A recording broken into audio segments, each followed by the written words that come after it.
আমি ইউনূসকে আহ্বান করি, আসেন না আমার সাথে নির্বাচন করেন, যে কোনো কনস্টিটুয়েন্সিতে আসেন, দেখি কে জিতে, কাকে জনগণ ভোট দেয়। আজকে নির্বাচন দিয়েছে, কেন আওয়ামী লীগ নির্বাচন করতে পারবে না? কেন আওয়ামী লীগে ভোট দিতে পারবে না? অবশ্যই আওয়ামী লীগকে নির্বাচন করতে দিতে হবে, আমরা নির্বাচন করতে চাই। হ্যাঁ, 2014 সালে বিএনপি ইলেকশন করে বয়কট করেছে, 2024 সালে তারা বয়কট করেছে, 2018 সালে একটা সিটে একের অধিক তারা নমিনেশন দিয়েছে। 300 সিটে যদি 700 নমিনেশন দেয়, তবে নিজেরা যা মারামারি করে নিজেই উদ্যোগ করেছে, এখানে আওয়ামী লীগের দোষটা কি?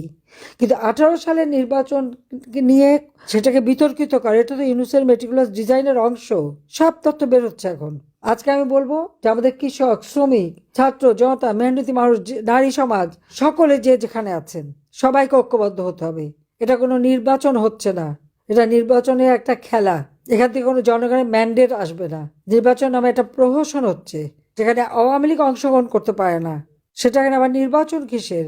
অন্তত 50% ভোটারের আমরা আমাদের পক্ষে। আজকে আমাদের নির্বাচন করতে দেবে না কেন? আমি ইউনূসকে আহ্বান করি, আসেন না আমার সাথে নির্বাচন করেন, যে কোনো কনস্টিটুয়েন্সিতে আসেন, দেখি কে জিতে, কাকে জনগণ ভোট দেয়। তখন না বুঝতে পারবো। সেটা তো করতে পারবে না, সে সাহস নাই। কারণ রক্ত চোষা আর কেউ ভোট দেবে না জানে, তা ভালো করে। গরিবের রক্ত চুষে খেয়েছে তো, আর টাকা পাচার করে বিদেশে সম্পদের পাহাড় করেছে, বাংলাদেশে কোনোদিন 1 টাকাও বিনিয়োগ করেনি, তো তার আবার কে ভোট দেবে? সেই জন্যই তো ভোট চুরি করে ক্ষমতা আসতে চাচ্ছে। এখন ক্ষমতা ডাকাতি করে নিয়েছে, আর ভোট চুরি করে তার অবৈধ ক্ষমতা বৈধ করার প্রচেষ্টা। আমি সে দেশের সকল মানুষকে আমি বলবো, আপনারা এইরকম অন্যায় অবিচার চলতে পারে না। অবশ্যই যারা আপনাদের পরিবারের উপর হামলা করেছে, আপনাদের উপর নির্যাতন করেছে, একদিন তার বিচার হবে। শুধু নাম ঠিকানাগুলি রেখে দেন, সব নাম ঠিকানাগুলি রেখে দেন, ভুলবেন না। এটার জন্য মনে থাকে আওয়ামী লীগের আবার নিয়ম আছে। আওয়ামী লীগ খুব উদার, যত মায়ের খাক গুতা খাক আবার ভুলে যায়। 2001-এ বিএনপির হাতে নির্যাতিত হয়ে পরে তো আর কেউ কোনো কিছু বলেনি, এবার আর ছাড়া নাই। ইনশাল্লাহ দিন ফিরে আসবে, বাংলাদেশের জয় একদিন হবেই, জনগণের জয় হবে। অবৈধভাবে ক্ষমতা দখলকারী ইউনূস, সে কিভাবে আওয়ামী লীগকে ব্যান করে? তার কি অধিকার আছে? তাকে আমি প্রশ্ন করি যে সে কি জনগণের ম্যান্ডেট নিয়ে ক্ষমতা এসেছে, জনগণের ভোটে ক্ষমতা এসেছে? তা তো নয়। আর তারপরে আওয়ামী লীগকে ব্যান করে। তার কি কোনো অধিকার আছে আওয়ামী লীগকে ব্যান করার?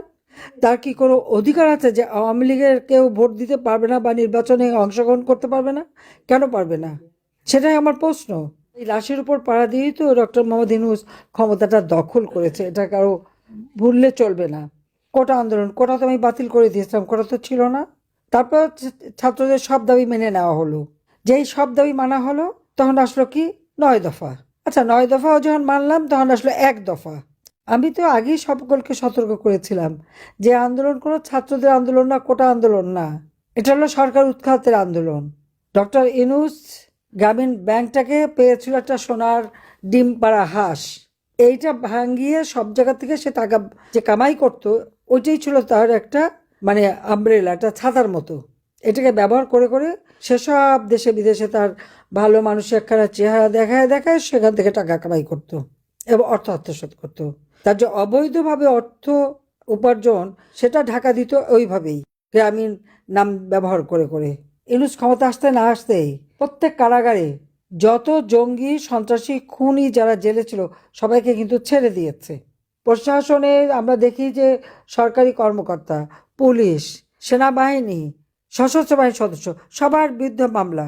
আর আমরা আওয়ামী লীগের নেতা কর্মী, আমাদের সহযোগী সংগঠন, মুক্তিযোদ্ধা পরিবার বা আমাদের 14 দলীয় নেতা, সবার বিরুদ্ধে মামলা হামলা দিয়ে তাদেরকে নানাভাবে নির্যাতন চালাচ্ছে। হ্যাঁ, আমার বিরুদ্ধে তো কি, আমি নাকি মানবাধিকার লঙ্ঘন করেছি।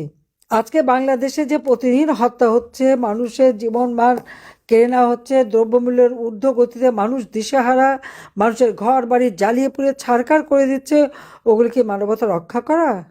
আজকে আমার 1.5 লক্ষর উপর নেতা কর্মীকে গ্রেপ্তার করেছে, এর মধ্যে অনেকে টাকা পয়সা কোনো মতো খরচ করে জামিন পেয়েছে, আবার কেউ যদি একটা জামিন পায় তাকে আরও 5টা মামলা দেয়।